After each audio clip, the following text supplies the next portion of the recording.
Assalamualaikum warahmatullahi wabarakatuh. Perkenalkan, saya Elizabeth Nogodawan Riberu dari jurusan S1 Keperawatan semester 3 kelas B Universitas Muhammad Husni Tamrin. Di sini saya akan mempresentasikan video saya yang berjudul korupsi. Latar belakang, korupsi merupakan salah satu permasalahan bangsa saat ini. Korupsi juga merupakan kejahatan yang luar biasa, sistemik, dan memiliki dampak yang dahsyat. Penanganan tindak pidana korupsi tidak dapat dilakukan dengan cara biasa, diperlukan upaya yang luar biasa apalagi saat ini kasus korupsi di Indonesia semakin kompleks dan masif. Korupsi juga berdampak buruk terhadap demokrasi di Indonesia. Korupsi mendegradasi kualitas demokrasi di Indonesia di tengah masih rendahnya pencapaian demokrasi. Di Indonesia saat ini dalam upaya pemberantasan korupsi, pemerintah menyusun berbagai regulasi dan strategi. Pembahasan. Pemerintah terus melakukan pemberantasan korupsi guna menekan bahkan menghilangkan korupsi di Indonesia.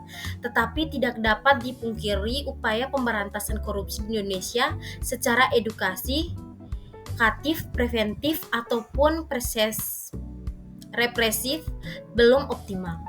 Belum optimalnya pemberantasan korupsi ini berdampak buruk terhadap demokrasi dan ketahanan nasional bangsa. Di sisi lain, kondisi demokrasi di Indonesia juga menjadi hambatan ataupun tantangan tersendiri dalam upaya pemberantasan korupsi. Untuk itu diperlukan optimalisasi kebijakan pemberantasan korupsi di Indonesia guna penguatan demokrasi dalam rangka mewujudkan ketahanan nasional. Di sini secara umum terdapat 4 faktor pendorong terjadinya korupsi di Indonesia, yaitu faktor politik, faktor hukum, faktor ekonomi, dan faktor organisasi. Nah, di sini ada hambatannya.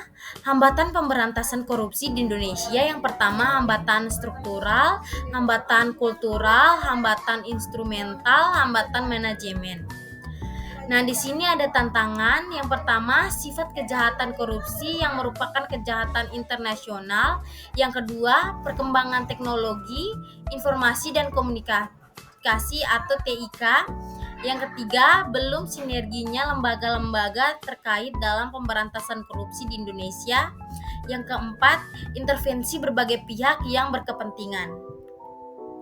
Nah, di sini solusi penegakan hukum yang kuat.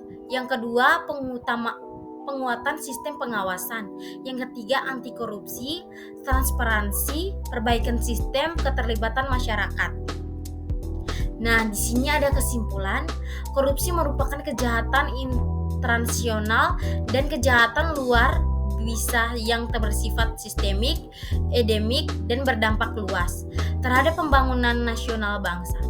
Korupsi memiliki dampak buruk terhadap demokrasi dan ketahanan nasional. Pemberantasan korupsi di Indonesia dikaitkan dengan pembangunan optimalisasi demokrasi yang belum optimal dan membutuhkan optimalisasi. Nah, di sini bisa kita lihat referensinya.